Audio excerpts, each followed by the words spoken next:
안녕하세요. 3학년 친구들. 오늘도 신나고 재미있는 과학 수업을 시작해 봅시다. 지난 시간에 배운 내용을 확인해 봅시다. 숟가락에 연결한 실을 귀에 걸고 숟가락을 두드릴 때 나는 소리는 어떠했나요?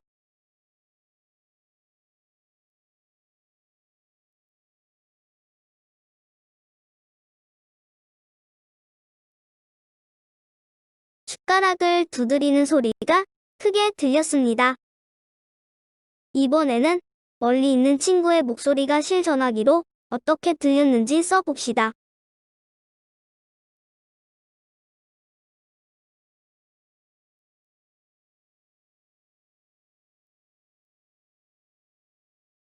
맞습니다. 멀리서 이야기하는 친구의 목소리가 크게 들렸습니다. 그렇다면 실 전화기의 소리가 더 잘 들리게 하려면 어떻게 해야 할까요?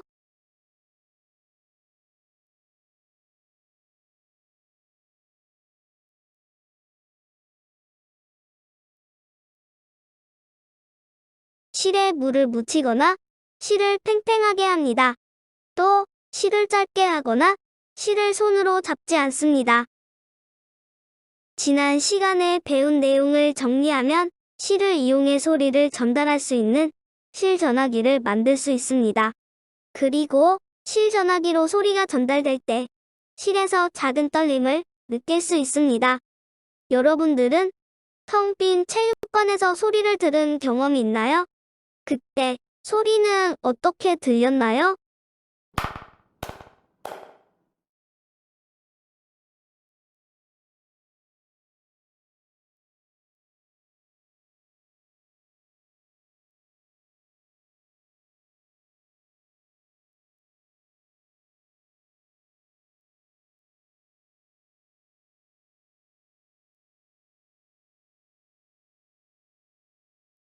맞습니다. 텅 빈 체육관이나 동굴에서는 소리가 울려서 들리거나 소리가 다시 들리는 것을 경험해 볼 수 있습니다. 이번 시간에는 소리가 나아가다가 물체에 부딪히면 어떻게 되는지 알아보도록 하겠습니다. 오늘의 배움 목표는 소리가 물체에 부딪혀 되돌아오는 성질을 소리에 반사라고 설명할 수 있다. 입니다. 교과서는 104쪽에서 105쪽입니다. 실험 관찰책은 55쪽을 보면 됩니다. 준비물로는 스피커, 스마트기기, 플라스틱통, 나무판, 스타이로폼판이 필요합니다. 교과서 104쪽을 함께 봅시다. 텅 빈 체육관에서 손뼉을 치면 잠시 뒤에 그 소리가 다시 들립니다. 왜 이런 현상이 일어날까요? 오늘 배움 순서는 첫 번째로 소리가 나는 스피커를 플라스틱 통 속에 넣고 소리를 들어봅니다. 그리고 플라스틱 통의 위쪽에서 나무판을 비스듬히 들고 있을 때 스피커에서 나오는 소리를 들어봅니다.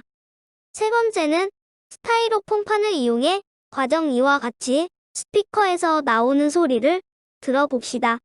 마지막으로 과정 1번에서 3번에서 들리는 소리의 크기를 비교해 봅시다. 먼저 여러 가지 물체를 이용해 소리의 방향을 바꿔 보는 활동을 해봅시다. 첫 번째, 소리가 나는 스피커를 플라스틱 통 속에 넣고 소리를 들어봅시다. 지금부터 다양한 상황에서 나는 스피커 소리의 크기를 비교해 보려고 합니다. 소리의 크기를 다양한 몸짓으로 표현해 보세요.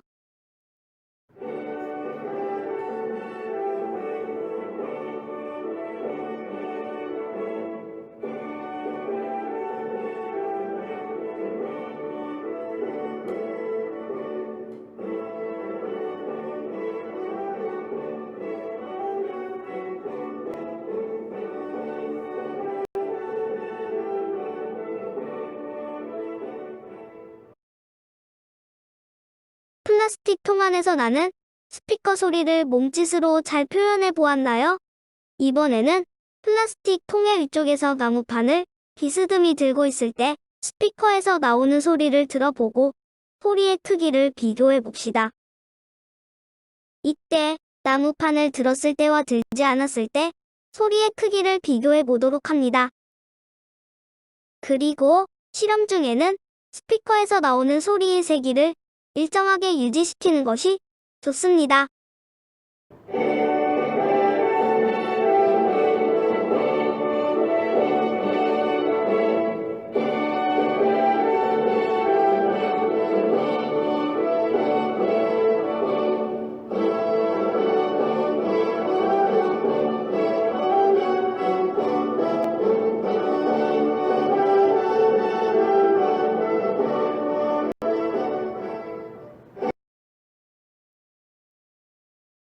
나무판을 비스듬히 들고 있을 때 스피커에서 나오는 소리와 나무판을 들고 있지 않았을 때의 소리를 잘 비교해 보았나요? 어느 쪽이 더 크게 소리가 들렸나요? 이번에는 스타이로폼판을 이용해 두 번째 실험과 같이 스피커에서 나오는 소리를 들어봅시다. 이때 나무판과 스타이로폼을 비스듬히 들 때 스피커와 소리를 듣는 학생의 위치를 고려해 알맞은 각도를 유지할 수 있도록 합니다.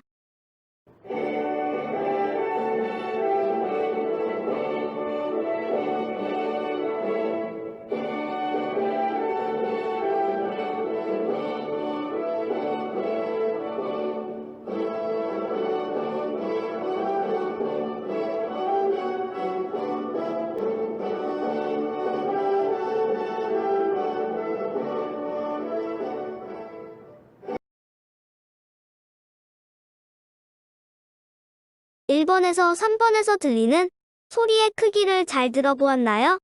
다시 한번 들으면서 각각의 소리의 크기를 비교해 봅시다.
소리의 크기를 잘 비교해 보았나요? 소리의 크기는 나무판을 들고 소리를 들을 때가 가장 크게 들렸고, 그 다음으로는 스타이로폼 판을 들고 소리를 들었을 때였습니다. 가장 작은 소리는 아무것도 들지 않고 소리를 들었을 때였습니다. 오늘 배운 내용을 정리해 봅시다. 교과서 105쪽을 함께 봅시다. 소리가 나아가다가 물체에 부딪혀 되돌아오는 성질을 소리의 반사라고 합니다. 소리는 딱딱한 물체에서는 잘 반사되지만 부드러운 물체에서는 잘 반사되지 않습니다. 그렇다면 우리 생활에서 소리가 반사되는 경우에는 어떤 것이 있을까요?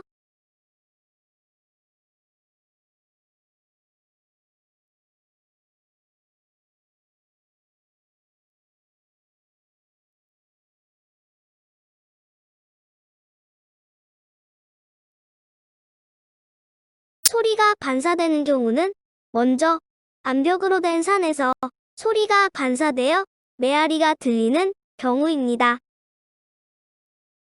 그리고 목욕탕에서 소리가 울리는 경우도 소리가 반사되는 경우입니다. 이외에도 동굴 속에서 소리가 울리는 경우도 소리가 반사되는 경우입니다. 이 외에도 다양한 상황에서 소리가 반사되는 것을 알 수 있습니다.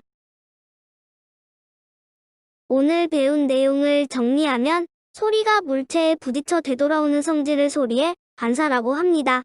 그리고 소리는 딱딱한 물체에서는 잘 반사되지만 부드러운 물체에서는 소리가 흡수되어 잘 반사되지 않습니다. 실험 관찰책을 정리해 봅시다. 실험 관찰책 55쪽을 다 함께 봅시다. 다음 세 가지 상황에서 소리가 크게 들리는 순서대로 번호를 써봅시다. 첫 번째는 아무것도 들지 않고 소리 듣기. 두 번째는 나무판을 들고 소리 듣기.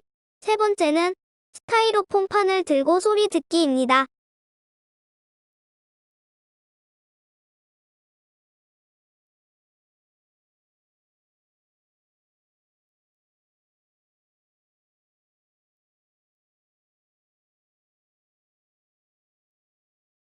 크게 들리는 순서는 2번, 3번, 1번 순서입니다.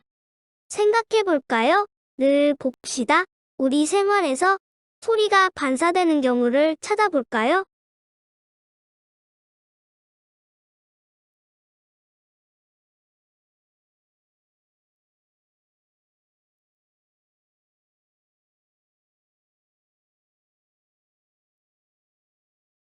우리 생활에서 소리가 반사되는 경우는 딱딱한 벽을 향해 소리를 내면 그 소리가 다시 들립니다. 그리고 동굴이나 산에서 소리를 내면 잠시 뒤에 메아리가 들리는 경우입니다. 오늘 배운 내용을 문제로 확인해 봅시다. 1번. 다음 괄호 안에 들어갈 알맞은 말을 고르시오. 소리가 나아가다가 물체에 부딪혀 되돌아오는 성질의 소리의 괄호라고 합니다. 1번. 발생. 2번. 전달. 3번. 반사. 4번. 직진.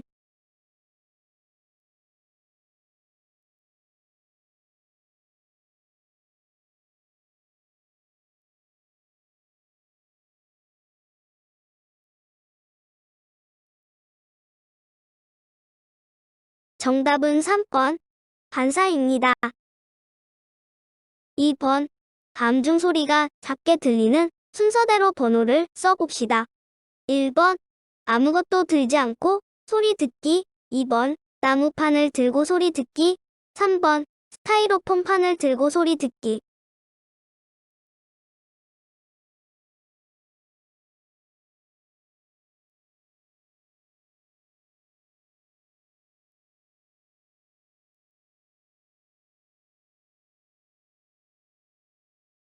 정답은 1번, 3번, 2번입니다. 3번 소리가 반사되는 성질과 관련적인 것은 어느 것입니까? 1번 산에서 들리는 메아리, 목욕탕에서 울리는 목소리. 3번 체육관에서 울리는 박수 소리. 4번 실전화기에서 들리는 친구 목소리.